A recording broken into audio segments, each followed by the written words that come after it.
जय हिंद फ्रेंड्स। मैं एक बार पुनः आप लोगों के सामने उपस्थित हो गया हूं क्योंकि आप लोगों के बहुत सारे सवाल हैं जो मैं यूट्यूब पे अपने कमेंट्स के ज़रिए आपने जो जो कमेंट्स किया मैंने पूरा प्रयास किया कि उसका रिप्लाई करूं। तो मुझे लगा कि आप लोगों के सारे जो मन के अंदर भूचाल मचा हुआ है, आतंक मचा हुआ है कि कितनी मेरी एजुकेशन होनी चाहिए, उसमें क्या-क्या चीज़ें होती है सिलेक्शन प्रोसेस के लिए। ये सब बातें मैं कोशिश कर रहा हूँ इस वीडियो में कवर करने के लिए। थोड़ा-सा लंबा होगा, लेकिन आप पूरा देखेंगे तो समझ में आ जाएगा।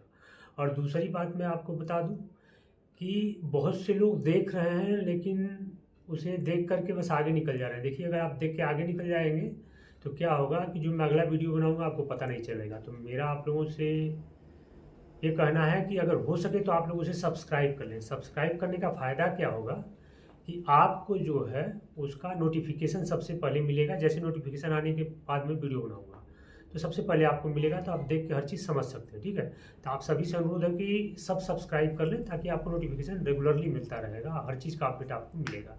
चलिए अब मुद्दे पे आते हैं और आप लोग के सारे मन की दुविधाओं को मैं दूर करने का प्रयास करता हूँ। ठीक है, ये मेरा आज का जो है मुख्य पॉइंट है। तो क्योंकि ये भी क्रिएट आप ही लोगों ने किया है, तो मेरा मानना है कि इसको कम कर दिया जाए। क्योंकि अगर ये आपके मन के अंदर दुविधाएँ चलती रहेंगी तो काम ऐसे ही, प्रॉब्लम ऐसे आप लोगों के मन में बढ़ता रहेगा। तो सबसे पहले बात करते हैं बेसिक एलिजिबिलिटी क्राइटेरिया, यानी शैक्षणिक योग्यता आपकी कितनी होनी चाहिए, उस पे बात कर लेते हैं। और किसके लिए होनी चाहिए, तो कॉमन फॉर ऑल 6 पोस्ट। जो 6 पोस्ट निकाली है बीआरओ ने, उसमें जो सबसे पहला है ड्राफ्ट्समैन है, दूसरा हिंदी टाइपिस्ट है, तीसरा आपका एसकेटी है, चौथा ऑपरेटर कम्युनिकेशन है, ओसीसी के नाम से जाना जाता है, और पांचवा जो है आपका ओईएम है, और छठा और लास्ट इलेक्ट्रीशियन है। तो इन 6 के 6 को मैं पूरा कवर करूँगा। प्रयास करूँगा कि आपके मन की सारी दुविधाएं बिल्कुल दूर हो जाए। तो आप लोग वीडियो पर लगातार बने रहिएगा। और फिर एक बार बता दे रहा हूँ कि आप लोग चैनल को सब्सक्राइब कर लीजिएगा ताकि अगला नोटिफिकेशन आप लोग के पास सबसे पहले पहुँचे और हर ज़रूरतमंद तक उसको पहुँचाने का प्रयास करिए। तो चलिए हम आगे बढ़ते हैं। तो सबसे पहला जो क्राइटेरिया क्या है, नेशनलिटी, यानी आपको नेशनलिटी में है इंडियन सिटीजन, यानी आप भारतीय नागरिक होना चाहिए। आप भारत के रहने वाले हैं तभी अप्लाई करेंगे, अदर कंट्री वालों के लिए वैकेंसी नहीं है। दूसरा आता है जेंडर। जेंडर में ओनली फॉर मेल कैंडिडेट, यानी केवल पुरुष वर्ग ही अप्लाई कर सकता है, महिलाओं के लिए पोस्ट नहीं है। क्योंकि यह आपको क्या है कि जॉब मिलने के बाद ज़्यादातर दूर दराज बॉर्डर एरिया में रहना होता है, तो इसलिए महिलाओं के लिए बिल्कुल नहीं है। अगर महिलाएं देख रही हों, अगर इच्छुक होंगी तो वो न भरें। ठीक है, बिल्कुल, बहुत सी महिलाएं भर देती हैं, तो वो नहीं भरे। ठीक। तीसरा पॉइंट आता है जॉब टाइप। जॉब टाइप हमको ग्रिफ यानी जनरल रिजर्व इंजीनियरिंग फोर्स आर बॉर्डर रोड ऑर्गेनाइजेशन, सीमा सड़क संगठन। देखिए, इसके नाम में ही इसका पूरा का पूरा काम छिपा हुआ है।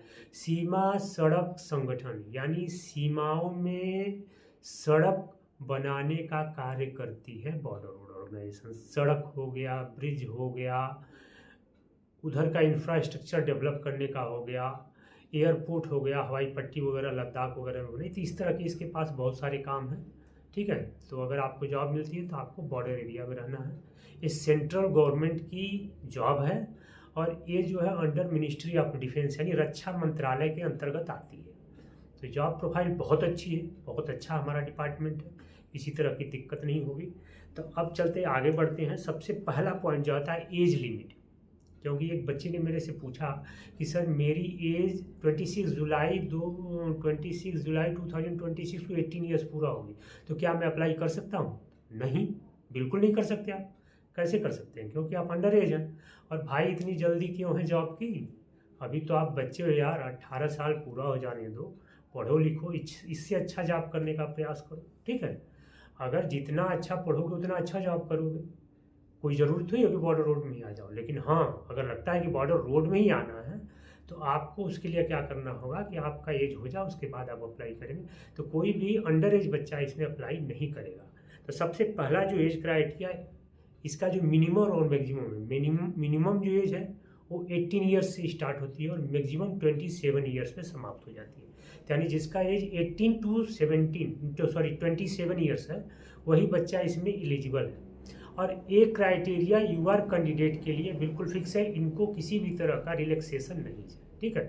तो ये यूआर वालों के लिए तो बिल्कुल फिक्स है, जिसका 18 से 27 में भी भर सकते हैं, अगर थोड़ा भी आगे पीछे तो नहीं होगा भाई। इसके बाद आ जाइए ओबीसी। ओबीसी कैटेगरी को गवर्नमेंट ऑफ इंडिया की तरफ से +3 इयर्स का वेटेज दिया गया है, यानी एज रिलैक्सेशन, नहीं आयु में छूट जो मिलती है उनको 3 साल की मिलती है। तो कहने का मतलब है कि 18 से 27 यूआर के लिए, तो 27 में 3 साल और प्लस कर दीजिए, तो 27 यानी 30, यानी 18 से 30 साल का ओबीसी कैंडिडेट जो बच्चा है वो इस फॉर्म को भर सकता है। इसके बाद आ जाइए एससी और एसटी कैंडिडेट के पास। तो एससी और एसटी कैंडिडेट के लिए 5 साल की छूट मिलती है, तो 5 साल के लिए आप बिल्कुल एलिजिबल हैं। तो आप 27 में 5 इयर्स प्लस कर दीजिए तो 32 इयर्स हो जाएगा, यानी आपकी एज 18 से लेके 32 इयर्स तक की है, तो आप इस फॉर्म को भरने के लिए बिल्कुल एलिजिबल हैं, ठीक है। ये एज क्राइटेरिया की बातें बिल्कुल क्लियर हो गई। अब आई थिंक आप लोगों को कोई डाउट नहीं होगा। चलिए नेक्स्ट मुद्दे में चलते हैं। उससे आगे बढ़ने से पहले ईएक्स सर्विस मैन पर्सन कुछ मुझे कमेंट्स करके पूछ रहे थे कि सर क्या हम भी अप्लाई कर सकते हैं, तो बिल्कुल कर सकते हैं। उसमें वैकेंसी दी गई है, आपके लिए भी एज क्राइटेरिया और आपका सर्विस का डिटेल है, जो उसमें आपको अपना लेंथ ऑफ सर्विस आपने आर्मी में कितना किया है वो भरना है। और जहाँ तक मैं श्योर हूँ कि अप टू 45 ईयर्स तक के व्यक्ति अप्लाई कर सकते हैं, जो एज 45 तक है वो कर लेंगे। और वैसे फाइनल नोटिफिकेशन आने के बाद ही डिसाइड होगा, ठीक है। मैं अपने एक्सपीरियंस से बता रहा हूँ, आई एम नॉट श्योर, ठीक। I think all of you clear for age relaxation. चलिए नेक्स्ट पॉइंट पे बढ़ते हैं। अब इसके बाद आता है एजुकेशनल क्वालिफिकेशन, शैक्षणिक योग्यता जो होती है एजुकेशन से संबंधित। तो अगर उसकी बात करें पद अनुसार बताएंगे हम आपको। तो सबसे पहला है ड्राफ्ट्समैन। ड्राफ्ट्समैन के लिए जो है 12th प्लस ITI इन ड्राफ्ट्समैन या डिप्लोमा इन ड्राफ्ट्समैन होना चाहिए, ठीक। अगर आपके पास ये डिग्री है तो आप 12th मतलब ड्राफ्ट्समैन का भर सकते हैं। और ये पे लेवल 4 की जॉब है, आप सीधे सुपरवाइजर में अपॉइंटमेंट होते हैं, बिल्कुल ऑफिशियल जॉब है। और मैंने एक वीडियो अभी कल जो बनाया था जिसमें बहुत बच्चों ने कमेंट्स किया, उसमें बताया है कि इनका नेचर ऑफ वर्क क्या है।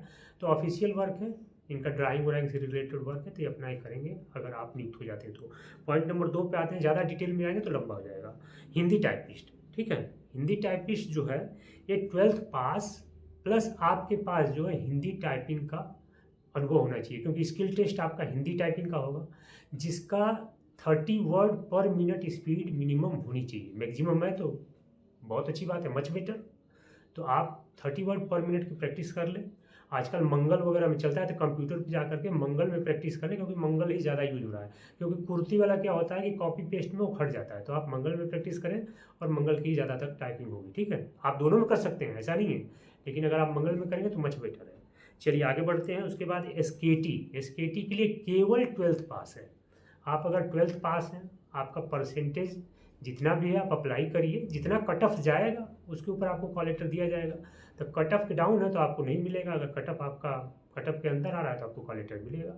तो cut off plus knowledge of store technical, कोई एक्सपीरियंस किसी ने कहीं काम किया होगा तो अपना अनुभव इसके साथ लगा देगा, उससे आपको फ़ायदा होता है कॉल लेटर में, ठीक है।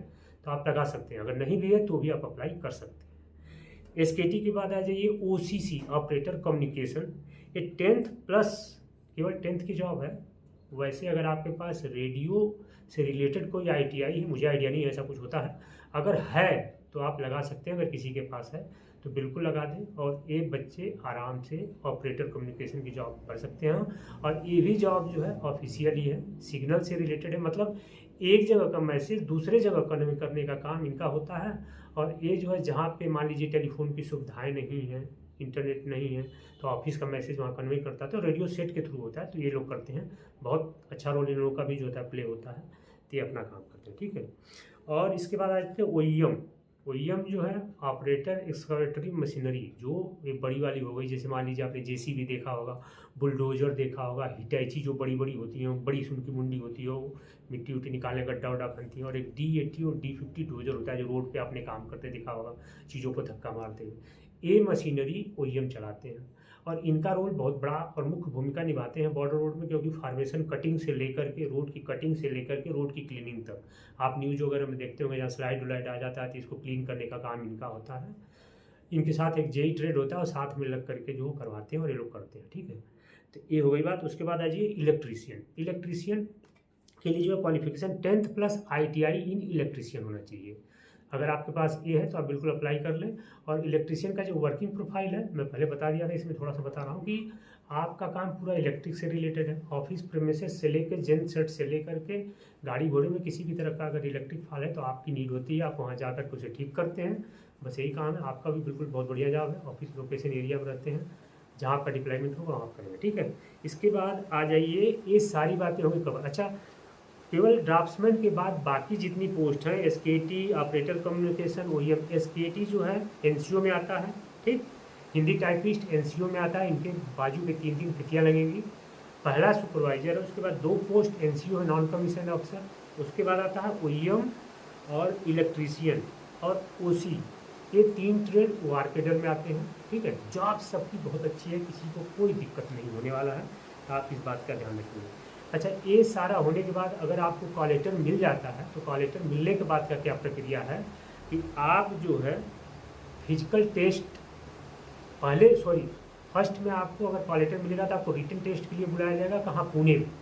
तो आप जाएंगे, रिटन टेस्ट देंगे, फिर आप वापस चले जाएंगे, आपका रिटन टेस्ट का एग्ज़ाम आएगा जो BRO की वेबसाइट www.bro.com पे जो है वो आपको मिलेगी, ठीक है दोस्तों।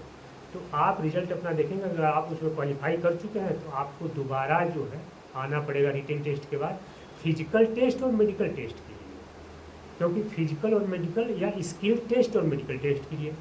अच्छा देखिए, स्किल तो सबकी होगी, जैसे हिंदी टाइपिस्ट की टाइपिंग होना है, ऑपरेटर कम्युनिकेशन का तो मे बी सेट से रिलेटेड कुछ पूछ लें, और जो OEM होता है उससे मशीन वगैरह चलवाई जाएगी, तो जिसका जो रोल है तो वो करेंगे। स्किल टेस्ट हो गया है। अब बाकी फिजिकल टेस्ट सबका होगा, जिसमें 1.5 किलोमीटर के आसपास की दौड़ होती है, जिसके लिए 7.5 मिनट का टाइम होता है, वो तो आपको देना ही देना है, ठीक है ना। इतना आपको सभी को भागना है, ये काम आपने करना है। और एक करने के बाद फिर आपको वापस भेज दिया जाएगा और फिर इसका रिजल्ट शीट बनेगी, इसमें आपने कितना अच्छा परफॉर्मेंस किया। अगर ये रिजल्ट बन गया तो आपका ये टेस्ट होने के बाद फिर आपको लास्ट एंड फाइनल कॉल किया जाएगा मेडिकल टेस्ट के लिए। मेडिकल टेस्ट विथ DV यानी डॉक्यूमेंट वेरिफिकेशन। डॉक्यूमेंट वेरिफिकेशन और मेडिकल टेस्ट दोनों साथ में होंगे। पहले मेडिकल होगा, मेडिकल क्वालिफाई करते हैं, या डॉक्यूमेंट वेरिफिकेशन वो वहाँ डिपार्टमेंट पर डिसाइड करता है, पुणे में वो लोग क्या कैसे करेंगे। तो आपका वो होगा साथ में, और वो करने के बाद जो है आप फिर पुनः वापस चले जाएंगे और आपको मेडिकल टेस्ट में वही पता चल जाएगा कि फिट है कि अनफिट। अगर फिट हो जाते हैं तो मान लीजिए कि आपकी नौकरी बिल्कुल पक्की हो गई है और आपको केवल अपॉइंटमेंट लेटर का वेटिंग करना है, 1 महीना, 15 दिन, 20 दिन, 2 महीना। तो जैसे आता है फिर आपको ज्वाइनिंग के लिए पुणे बुला लिया जाता है, और वहाँ आने के बाद आपने 45 दिन के आसपास की ट्रेनिंग होती है आपकी 1.5 महीने की, वो आप ट्रेनिंग करेंगे। और ट्रेनिंग करने के बाद दोस्तों आपको भेज दिया जाएगा ऑल ओवर इंडिया, क्योंकि बॉर्डर रोड है, ऑल ओवर इंडिया में कहीं भी आपको पोस्टिंग कर दी जाएगी। तो आप फिर अपना जो है दूर दराज क्षेत्र में इसकी सर्विस होती है, तो आप वहाँ जा करके जो अपना सर्विस करेंगे, अच्छे से करें। और मेरी यही तमन्ना है कि आप ज़्यादा से ज़्यादा लोग सिलेक्शन होंगे, लेकिन वैकेंसी 899 है तो 899 ही लोग सेलेक्ट होंगे। ज़्यादा से ज़्यादा लोग अप्लाई करें, अपनी कैपेसिटी चेक करके आप जो है सेलेक्ट हो सकते हैं।